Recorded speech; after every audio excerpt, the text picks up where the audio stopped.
হরে কৃষ্ণ। আজ 15ই শ্রাবণ 1431 ও 31শে জুলাই 2024 বুধবার একাদশী কামিকা। এই একাদশী কামিকার দিনে আমি শ্রীমদ্ ভাগবতম পাঠ করছি। আজ আমি পাঠ করছি শ্রীমদ্ ভাগবতমের 3য় স্কন্ধ 4th অধ্যায় মৈত্রেয় সমীপে বিদুরের গমনের শ্লোক 31, 32, 33, 34, 35 ও 36। नारायण हे नारायण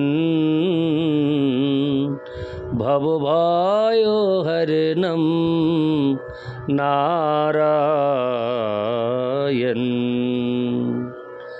लक्ष्मीकान्तं कमलनयनं मंगल चरणं नारायण।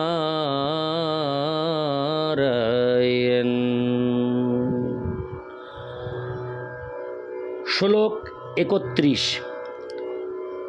नोद्भवो हन्नपि मुन्नन यद्गुणैर्नार्दित प्रभु अतो मद्वयूनं लोकं ग्राहयन्निह तिष्ठतु।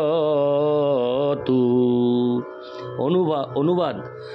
উদ্ভব আমার থেকে কোনো অংশেই কম নয়, কেননা তিনি কখনো জড়া প্রকৃতির গুণের দ্বারা প্রভাবিত নন। তাই তিনি ভগবত তত্ত্বজ্ঞান বিতরণ করার জন্য এই জগতে অবস্থান করুন। তাৎপর্য: ভগবানের প্রতিনিধি হওয়ার বিশেষ যোগ্যতা হচ্ছে জড়া প্রকৃতির গুণের দ্বারা প্রভাবিত না হওয়া। জড় জগতে মানুষের সর্বশ্রেষ্ঠ গুণ হচ্ছে ব্রাহ্মণ হওয়া, কিন্তু ব্রাহ্মণ যেহেতু সত্যগুণে অবস্থিত, তাই ভগবানের প্রতিনিধি হতে হলে ব্রাহ্মণ হওয়াই যথেষ্ট নয়। ভগবানের প্রতিনিধি হতে হলে সত্যগুণকেও অতিক্রম করে জড়া প্রকৃতির কোনো গুণের দ্বারাই প্রভাবিত না হয়ে শুদ্ধ সত্যে অধিষ্ঠিত হতে হয়। অপ্রাকৃত গুণের এই শুদ্ধ সত্য স্তরকে বসুদেব বলা হয় এবং এই স্তরে ভগবত তত্ত্ববিজ্ঞান হৃদয়ঙ্গম করা যায়।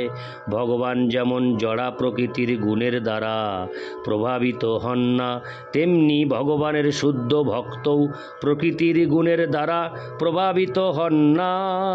ভগবানের সঙ্গে একাত্ম হওয়ার এটি হচ্ছে প্রাথমিক যোগ্যতা। যিনি এই অপ্রাকৃত যোগ্যতা প্রাপ্ত হয়েছেন তাকে জীবনমুক্ত বলা হয়, যদিও তিনি আপাত দৃষ্টিতে জড় অবস্থাতেই রয়েছেন। যিনি ভগবানের অপ্রাকৃত প্রেমময়ী সেবায় নিরন্তর যুক্ত, তিনি এই মুক্ত অবস্থা প্রাপ্ত হয়েছেন।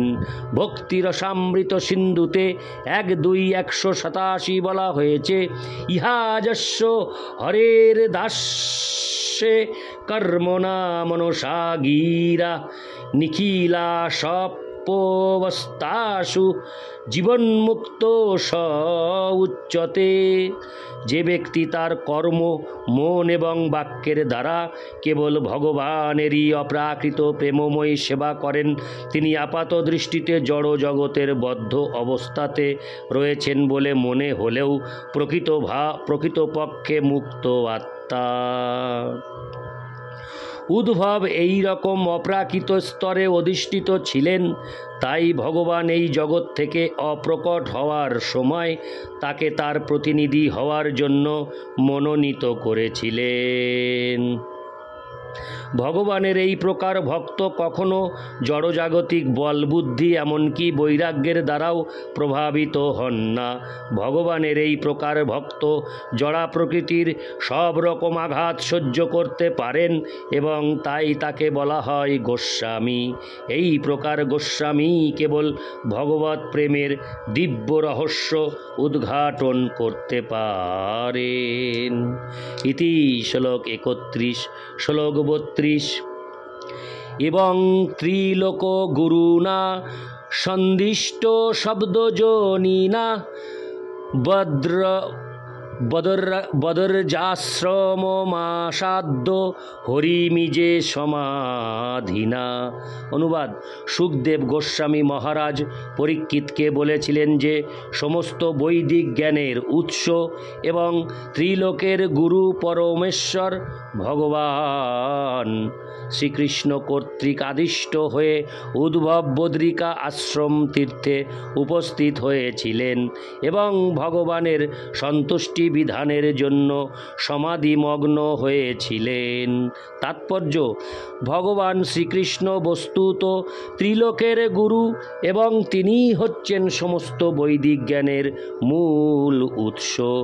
কিন্তু বেদের মাধ্যমেও পরম সত্যের সবিশেষ রূপ উপলব্ধি করা অত্যন্ত কঠিন। পরমেশ্বর ভগবানকে পরম সত্যরূপে জানবার জন্য তার ব্যক্তিগত নির্দেশ প্রাপ্ত হওয়া প্রয়োজন।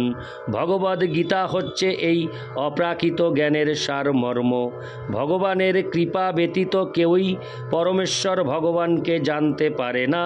শ্রীকৃষ্ণ যখন এই জড় জগতে বিরাজমান ছিলেন তখন তিনি অর্জুন এবং উদ্ধবের প্রতি এই কৃপা প্রদর্শন করেছিলেন। নিঃসন্দেহে কুরুক্ষেত্রের রণাঙ্গনে ভগবান ভগবদ্ গীতা উপদেশ দিয়েছিলেন শুধু অর্জুনকে যুদ্ধে অনুপ্রাণিত করার জন্য এবং ভগবদ্ গীতার সেই অপ্রাকৃত জ্ঞান পূর্ণ করার জন্য তিনি উদ্ধবকে উপদেশ দিয়েছিলেন। ভগবান চেয়েছিলেন যে জ্ঞান তিনি ভগবদ্ গীতায় বলেননি সেই জ্ঞান যেন উদ্ধব বিতরণ করেন। যারা বেদের বাণীর প্রতি আসক্ত তারা এই শ্লোক থেকে জানতে পারবেন যে ভগবান হচ্ছেন সমস্ত বৈদিক জ্ঞানের উৎস। যারা বৈদিক শাস্ত্র অধ্যয়ন করার মাধ্যমে পরমেশ্বর ভগবানকে জানতে অক্ষম তারা ভগবত তত্ত্বজ্ঞান লাভের জন্য উদ্ভবের মতো ভক্তের শরণ গ্রহণ করতে পারেন। ব্রহ্মসংহিতায় বলা হয়েছে যে বেদের মাধ্যমে পরমেশ্বর ভগবানকে জানা অত্যন্ত কঠিন, কিন্তু উদ্ভবের মতো শুদ্ধ ভক্তের কাছ থেকে তাকে অনায়াসে জানা যায়। বদ্রিকাশ্রমের মহর্ষিদের প্রতি কৃপাপরায়ণ হয়ে ভগবান উদ্ধবকে পাঠিয়েছিলেন তার প্রতিনিধি রূপে তাদের উপদেশ দিতে। এইভাবে অনুমোদিত না হলে ভগবদ ভক্তির তত্ত্ব হৃদয়ঙ্গম করা যায় না অথবা প্রচার করা যায় না। ভগবান যখন এই পৃথিবীতে বিরাজ করছিলেন তখন তিনি বহু অলৌকিক কার্যকলাপ সম্পাদন করেছিলেন। এমনকি তিনি গণন মার্গে বিচরণ করে স্বর্গ থেকে পারিজাত আনায়ন করেছিলেন এবং তার গুরুর সান্দীপনী মুনির পুত্রকে মৃত্যুলোক থেকে ফিরিয়ে এনেছিলেন। উদ্ভব নিশ্চয়ই অন্যান্য গ্রহলোকে জীবনের স্থিতি সম্বন্ধে অবগত ছিলেন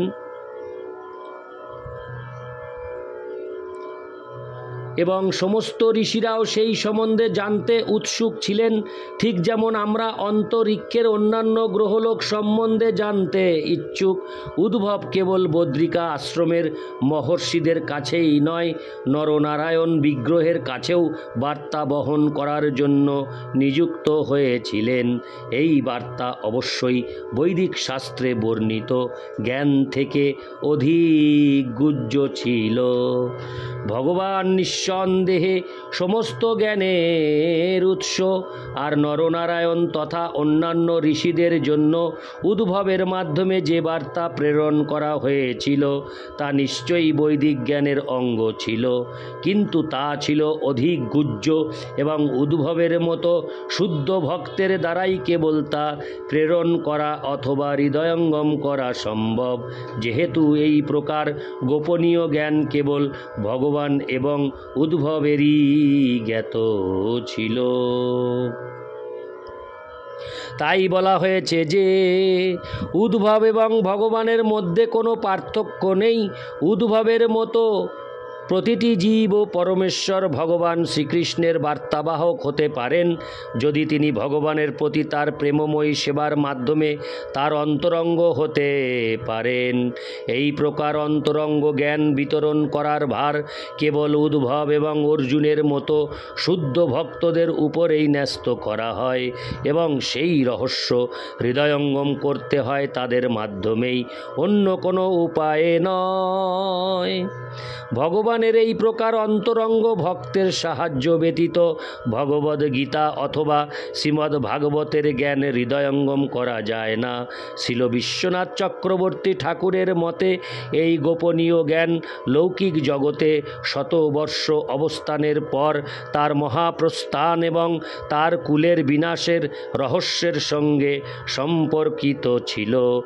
সকলে নিশ্চয়ই যদুবংশ ধ্বংসের রহস্য জানবার জন্য অত্যন্ত উৎকণ্ঠিত ছিলেন এবং সেই রহস্য ভগবান নিশ্চয়ই উদ্ভবের কাছে উদ্ঘাটন করেছিলেন এবং বদ্রিকা আশ্রমে নরনারায়ণ ও অন্যান্য শুদ্ধ ভক্তদের কাছে তা জানাবার জন্য তিনি তাকে পাঠিয়েছিলেন।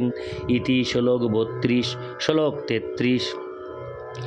বিদুরোহ পুব্ধবাশ্রুতা কৃষ্ণস্য পরমাত্মন ক্রীড়োপত্তো দেহস্য কর্মাণি শ্লাঘিতানি চ। অনুবাদ: পরমাত্মা শ্রীকৃষ্ণের এই জড় জগতে আবির্ভাব এবং তিরোভাব সম্বন্ধে বিদুর উদ্ভবের কাছ থেকে শ্রবণ করেছিলেন, যে বিষয়ের অনুসন্ধান মহর্ষিরা অত্যন্ত অধ্যবসায় সহকারে করে থাকেন। তাৎপর্য: পরমাত্মা শ্রীকৃষ্ণের আবির্ভাব এবং তিরোধানের বিষয় মহর্ষিদের কাছেও রহস্যজনক। এই শ্লোকে পরমাত্মন শব্দটি অত্যন্ত তাৎপর্যপূর্ণ। সাধারণ জীবকে বলা হয় আত্মা, কিন্তু শ্রীকৃষ্ণ সাধারণ জীব নন, কেননা তিনি হচ্ছেন পরমাত্মা। তবুও একজন মানুষের মতো তার আবির্ভাব এবং এই নশ্বর জগৎ থেকে তার অন্তর্ধান সেই গবেষকদের গবেষণার বিষয়, যারা অত্যন্ত অধ্যবসায় সহকারে এই সমস্ত বিষয়ের গবেষণা করেন। এই প্রকার বিষয়ের গবেষণা অবশ্যই ক্রমবর্ধমান উৎসাহের বিষয়, কেননা সেই বিষয়ে গবেষণা করতে হলে গবেষকদের ভগবানের অপ্রাকৃত ধামের অনুসন্ধান করতে হয়, যেখানে ভগবান এই জড় জগৎ থেকে তার লীলা সংবরণ করার পর প্রবেশ করেন। কিন্তু মহান ঋষিদেরও জানা নেই যে এই জড় আকাশের অতীত চিদাকাশ রয়েছে, যেখানে শ্রীকৃষ্ণ তার পার্শ্বদ পরিবৃত হয়ে নিত্য বিরাজ করেন। আবার একই সময়ে তিনি এই জড় জগতে এক ব্রহ্মাণ্ড থেকে আর এক ব্রহ্মাণ্ডে তার লীলা প্রদর্শন করেন। এই সত্য ব্রহ্মসংগীতায় 5:37 প্রতিপন্ন হয়েছে। গোলক এবং নিবসত্ব খিলাত্মভূত ভগবান তার অচিন্ত শক্তির প্রভাবে তার নিত্যধাম গোলকে বাস করেন। আবার একই সময়ে তিনি পরমাত্মা রূপে সর্বত্র বিরাজ করেন। তিনি তার বিভিন্ন প্রকাশের দ্বারা জড় জগৎ এবং চিদ জগৎ উভয় স্থানেই বিরাজ করেন। তাই তার আবির্ভাব ও তিরোভাব একসাথে চলছে এবং কেউই নিশ্চিত রূপে বলতে পারে না তার কোনটি আরম্ভ এবং কোনটি শেষ। তার নিত্যলীলার আদি নেই অথবা অন্ত নেই এবং তথাকথিত গবেষণার কার্যে মূল্যবান সময় নষ্ট না করে শুদ্ধ ভক্তের কাছ থেকে কেবল সেই সম্বন্ধে জানতে হয়। ইতি শ্লোক 33। শ্লোক 34। দেহোন্যাসং হরে কৃষ্ণ দেহোন্যাসং চ তস্যৈবং ধীরাণাং ধৈর্যবর্ধনম অন্যেষাং দুষ্করতরং পশূনাং বিক্লবাত্মনম। অনুবাদ: ভগবানের মহিমান্বিত কার্যকলাপ এবং এই জড় জগতে তার অলৌকিক লীলা বিলাসের জন্য বিভিন্ন প্রকার অপ্রাকৃত রূপ গ্রহণ তার ভক্ত ব্যতীত অন্য কারোর পক্ষে বোঝা অত্যন্ত কঠিন এবং অধীর চিত্ত পশু স্বভাব ও ভক্তবৎ বহির্মুখ পাষণ্ডদের জন্য তা কেবল মানসিক যন্ত্রণার কারণ। তাৎপর্য: ভগবদ্গীতায় বর্ণিত ভগবানের অপ্রাকৃত রূপ এবং লীলাসমূহ অভক্তদের পক্ষে অত্যন্ত দুর্বোধ্য। ভগবান কখনো জ্ঞানী এবং যোগীদের কাছে নিজেকে প্রকাশ করেন না, আর যারা হৃদয়ের মর্মস্থল থেকে ভগবানের প্রতি ঈর্ষাপরায়ণ হওয়ার ফলে পশু শ্রেণীভুক্ত, তাদের কাছে ভগবানের আবির্ভাব ও তিরোভাব কেবল মানসিক বিরক্তির কারণ। ভগবদ্গীতায় 7:15 প্রতিপন্ন হয়েছে যে যে সমস্ত দুষ্কৃতিকারীরা জড় সুখভোগের প্রতি অনুরক্ত, যারা ভারবাহী পশুদের মতো কঠোর পরিশ্রম করে, তারা তাদের আসরিক ভাব অথবা ভগবানের প্রতি বিদ্রোহ ভাব পোষণ করার ফলে কখনোই পরমেশ্বর ভগবানকে জানতে পারে না। নশ্বর জগতে ভগবানের লীলা বিলাসের জন্য চিন্ময় দেহের প্রকাশ এবং সেই সমস্ত রূপের আবির্ভাব ও তিরোভাব অত্যন্ত কঠিন বিষয়। আর যারা ভগবানের ভক্ত নয়, তাদের উপদেশ দেওয়া হয়েছে ভগবানের আবির্ভাব এবং তিরোভাবের বিষয়ে আলোচনা না করতে, কেননা তার ফলে ভগবানের শ্রীপাদ পদ্মে অপরাধ হয়ে যেতে পারে।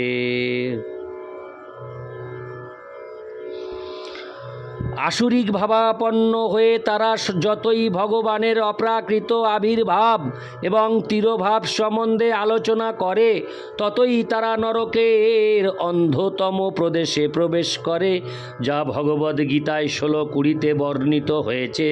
শ্রীমদ্ ভাগবতের এই শ্লোকে প্রতিপন্ন হয়েছে যে যারাই ভগবানের দিব্য প্রেমময়ী সেবার বিরোধী, তারাই কম বেশি একটি পশু মাত্র। ইতি শ্লোক 34। শ্লোক 35: আত্মানং চ কুরু শ্রেষ্ঠ কৃষ্ণেন মনসেক্ষিতম ধ্যায়ন গতে ভাগবতে রুরদ প্রেম বিয়ব্বল। অনুবাদ: শ্রীকৃষ্ণ যে এই জগৎ থেকে বিদায় নেওয়ার সময় তাকে স্মরণ করেছিলেন, সেই কথা মনে করে প্রেমে বিহ্বল হয়ে বিদুর উচ্চস্বরে রোদন করতে লাগলেন। তাৎপর্য: বিদুর যখন জানতে পেরেছিলেন যে পরমেশ্বর ভগবান শ্রীকৃষ্ণ এই জগৎ থেকে অপ্রকট হওয়ার সময় তাকে স্মরণ করেছিলেন, তখন তিনি প্রেমানন্দে বিহ্বল হয়েছিলেন। যদিও তিনি নিজেকে অত্যন্ত নগণ্য বলে মনে করতেন, তবুও ভগবান তার অহৈতুকী কৃপাবশত তাকে স্মরণ করেছিলেন। বিদুর মনে করেছিলেন যে সেটি ছিল তার প্রতি ভগবানের এক মহতী কৃপা, তাই তিনি উচ্চস্বরে রোদন করতে শুরু করেছিলেন। এই ক্রন্দন হচ্ছে ভক্তিযোগের প্রগতিশীল মার্গের চরম অবস্থা। যিনি প্রেমে বিহ্বল হয়ে ভগবানের জন্য ক্রন্দন করতে পারেন, তিনি নিশ্চয়ই ভগবদ ভক্তির মার্গে সাফল্য লাভ করেছেন। ইতি শ্লোক 35। শ্লোক 36: কালিন্দা কতিভি সিদ্ধ অহোভীর্ভরতর্ষব প্রাপোদ্যত সসরিতং যত্র মিত্রাসুত মুনি। অনুবাদ: হে কুরুশ্রেষ্ঠ পরম ভাগবত, বিদুর কয়েকদিন যমুনার তটে বাস করার পর গঙ্গার তীরে গমন করেছিলেন, যেখানে মহর্ষি মৈত্রেয় বিরাজ করছিলেন। ইতি শ্রীমদ্ভাগবতের 3য় স্কন্দের মৈত্রেয় সমীপে বিদুরের গমন নামক 4th অধ্যায়ের ভক্তি বেদান্ত তাৎপর্য সমাপ্ত। 36 নং শ্লোকের মাধ্যমেই শেষ হলো শ্রীমদ্ ভাগবতমের 3য় স্কন্দ 4র্থ অধ্যায়। আমরা একে একে 3য় স্কন্দের 4র্থ অধ্যায়ে শেষ করে এখন আমরা আগামী অডিওতে 5ম অধ্যায়ে চলে যাব। আমরা এইভাবে ভাগবতমের রস আস্বাদন করতে থাকব এবং ভগবান শ্রীকৃষ্ণের প্রিয় পাত্র হতে পারব। নারায়ণ হে নারায়ণ ভবভয়হরণম নারায়ণ লক্ষ্মীকান্তম কমলনয়নম মঙ্গলচরণম নারায়ণ নারায়ণ হে নারায়ণ ভবভয়হরণম নারায়ণ। হরে কৃষ্ণ, রাধে রাধে, জয় রাধে কৃষ্ণ, হরি বল।